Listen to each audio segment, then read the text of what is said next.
the playoff debut of Victor Wembanyama. Don't tap that glass, don't tap that glass, don't tap that glass, don't tap that glass, there's a monster already. Don't tap that glass, don't tap that glass, baby. Oh, Wemby! Don't tap that glass, don't tap that glass. You've got to be kidding me here. Don't tap that glass, there's a monster already. Oh, I love it. 35-5. What a debut for Victor.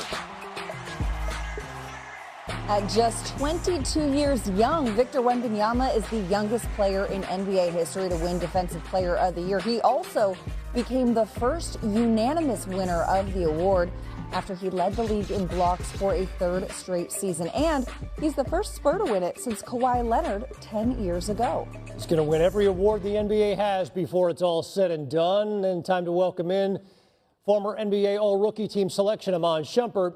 Iman, what a run for Wemby these last few days. Most points by a Spur in his playoff debut Sunday, and then Monday Defensive Player of the Year honors. What are you expecting as a follow-up in Game 2? Much of the same. I don't think that there's an answer for Victor right now. I don't think he'll win problems until round 2 or 3. I still think that Victor's going to have to suffer what they're calling a heartbreak before he's able to get the real hardware that he wants. But Victor is making strides in the right direction. He's playing great in transition. He's shooting the ball well from 3. But most of all, he looks comfortable in this playoff form. A lot of times when the level goes up, you see a decrease in guys because they got to get adjusted to it. It seems like he's made the adjustment mentally before he's even gotten out there. So happy to see that from him, expecting much of the same. Sean, let's pivot to the Lakers-Rockets series. Kevin Durant, a game-time decision for Game 2, but he did go through about half of Houston's practice on Monday. How crucial is a KD return for the Rockets' chances in this series? It means everything. I think we got to see the level of, there's a drop-off that happens when he's not around. Not to say that he's their only way for offense, but he damn sure is a big part of it. Without him, you see their struggles and woes happen. Where they seem to have stretches during the game that they can't score at all. Usually, KD provides a random bit of scoring that you weren't even working for. You don't have to run a play for it. You don't have to run a scheme. Sometimes you don't even have to run an action. It's just something that he's just born to do. Sengun plays really well complementary to that. But if you take away a KD off the floor and let the Lakers load up, their team defense can deal with anybody. It's just when you have the scoring prowess of Kevin Durant, you get bailed out of a lot of situations. Some pretty imperative scoring prowess, especially considering the fact that Houston struggled to create their own shot in Game 1 without KD on the floor. They shot just 11 of 52 off the dribble and 24 of 41 off passes. Iman Shumpert, thanks so much for the insight. Tying a 2-zip lead on Minnesota. Nikola Jokic off his 22nd career playoff triple-double. Only Magic and LeBron have more. What a start for Denver. Jokic to Jamal Murray. The Nuggets led 24-11 after Murray completed the 4-point play. And then next possession, same combination, same outcome. Back-to-back 4-point plays for Murray. Later in the first, Tim Hardaway Jr. and 1. Denver, the first team with 3 converted 4-point plays in any quarter in the play-by-play era. Denver led by 14 after 1. This was a blowout, except back comes Minnesota. Julius Randle was a beast in this game. Wolves down 8. And then Ant-Man blows past Joker, finishes up over Aaron Gordon. He had a knee injury early on in this one, played through it. Ant-Man buries the 3. Minnesota takes the lead. And then closing seconds of the first half, Murray from half court to tie this one up at 64, headed into the locker room. Midway through the third, Denver down 2. The Joker started to pick up the scoring. Drano on the 3 to give Denver a 1-point lead. Later in the third, how about 16 in the third quarter from Jokic? Denver up 3, headed to the fourth. In the fourth, Joker off the mark. Minnesota the other way. Dante DiVincenzo to a wide open Jaden McDaniels. Minnesota back in front by 1. Next Nuggets possession. DiVincenzo off the miss. The other way. What a factor he was in that fourth quarter. Wolves in front by 3. 2 minutes to go. Off the Ant-Man miss. Rudy Gobert going to work and throwing it down. Minnesota in front by 4. Under a minute to go. Jokic right back at Gobert. Stuffs it over the Stifle Tower. Denver suddenly down just 2. 30 seconds to go. Still a 2-point game. Watch Jokic. Led the NBA in assists this year. Fortuitous bounce to Christian Brown, who gets fouled. 2 free throws to tie it. First one, too strong. He would make the second, so a 1-point game. 15 seconds to go. Denver down 3. After Minnesota made a pair of free throws. Murray, the step back 2, no. Defensive rebound cleared by DiVincenzo, who's going to throw it down and put this one away. Minnesota takes game 2, 119-114. Let's bring an NBA champion, Amon Shumpert now. Amon, how did Minnesota completely turn the game around after trailing by 14 after that first quarter? Well, one, they just kept with it. Minnesota is one of the better teams in the NBA of playing from behind. But when we talk about taking on the challenge, Jamal Murray and Jokic have torn up the NBA for quite a while now. Jaden McDaniels and Rudy Gobert decided enough is enough. And they locked in and they locked down. They made things uncomfortable to the point that Jokic had to go out there and take a little flop call to where Rudy Gobert got his fifth. And that gave him a little wiggle room to finally get to the basket. You saw him with that emphatic dunk when they were making that run at the end. That was the only way to soften it up because Rudy Gobert changed shots. Jaden McDaniel was in that handle over and over and over, going over the ball screen to where Jamal Murray wasn't even available to use it. There was no pocket pass available.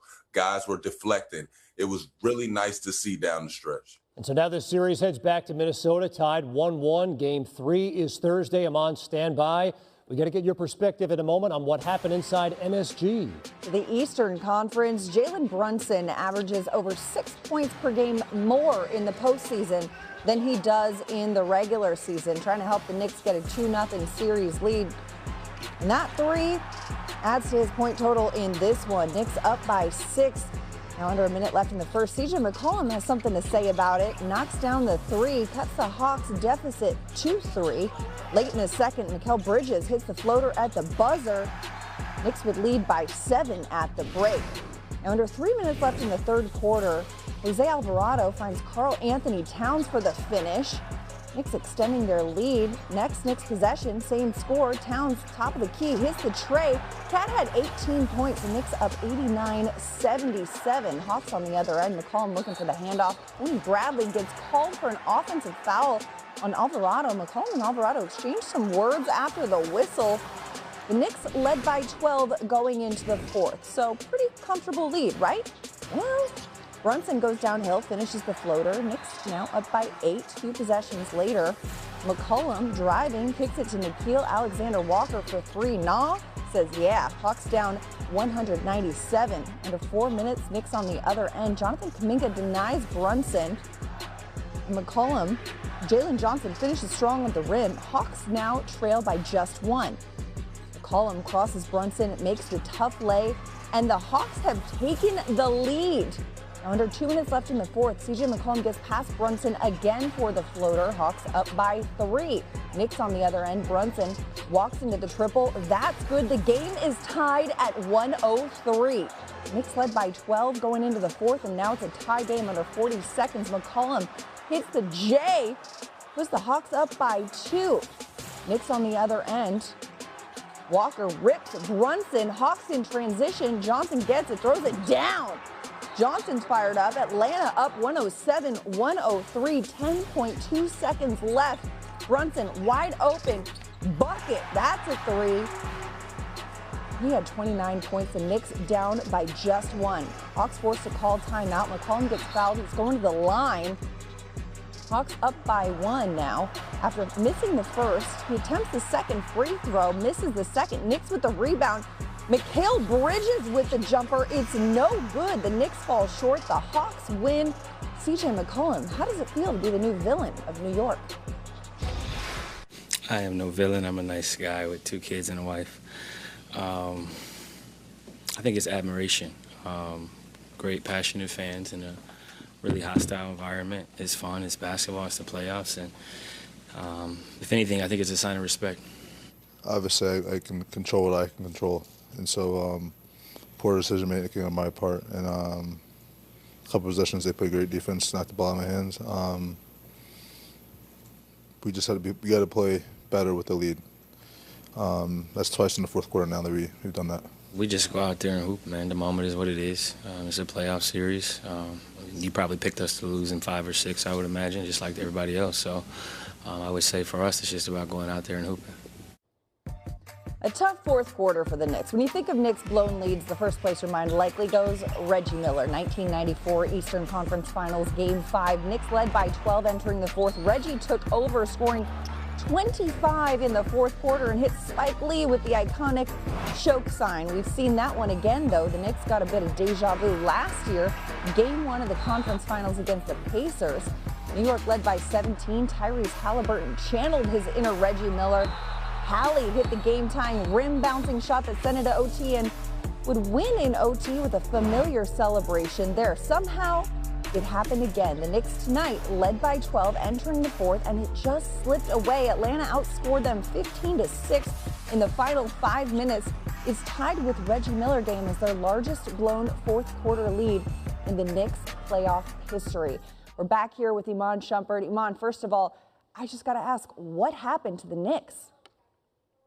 The Knicks just got a little dose of the same medicine they give everybody else. Sometimes things aren't going that well, and you put your head down and you go to the basket and good things happen. That's all the Atlanta Hawks did. They found gaps, they found their opportunities, and they forced the Knicks to play one-on-one defense. If you watch toward the end when they first started coming and chipping after way of that lead, it was all straight line drives down the middle, or it was guys attacking the paint from the wing right back to the middle. If you know defensive principle, you know that when getting blown by going middle, you're going to have less help because there's less ability to rotate. You want to try and use the sideline and use the baseline as a defender, corral guys and keep them on that wing area or that baseline. If you want to put other guys in defensive position to help, you get a first help, a second help, you get a rotation swing.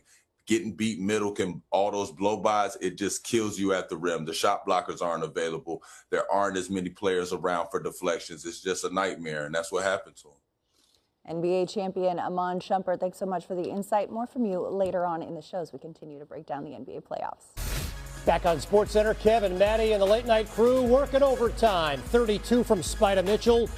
The Cavs took Game 1 from a Raptors franchise looking to snap an 11-game postseason skid against Cleveland.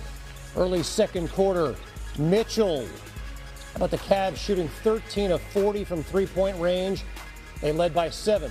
And then James Harden drops Scotty Barnes, and then check out the friendly Cleveland rims. Shooters bounce. Harden had 28. Cavs led by 6 at the break. Midway through the third, Evan Mobley goes to work. Tough bucket and 1. He had 25 and 8. The Cavs up by 15. Late third, though, Sandro Mamukelashvili to Jacoby Walter for 3. Raptors made just 7 threes, but they're clawing back. And then Barnes, such a complete player for the Raptors. He had a playoff career-high 26. Toronto back to within 7. Midway through the fourth, Mamukelashvili like a bull in a china shop. He had 12 and 10 in 21 minutes. But down the stretch, Donovan Mitchell time. Step back, you don't know me like that. Cleveland in front by 12. Mitchell 13 of 23 from the field. He also dished out 5 assists. And even when the shots weren't falling, he was cleaning up his own mess. 2-point bucket. He had 30 in all. Cavs never trailed, put 3 players over 25 points. They grab a commanding 2-0 series lead. Mitchell knows how to put on a show for the folks in Cleveland. Monday was his 9th straight home playoff game with 30 points, tying Wilt for the second longest streak in NBA history. Only Shai Gilgeous-Alexander has a longer streak, doing so 10 times, Maddie, during last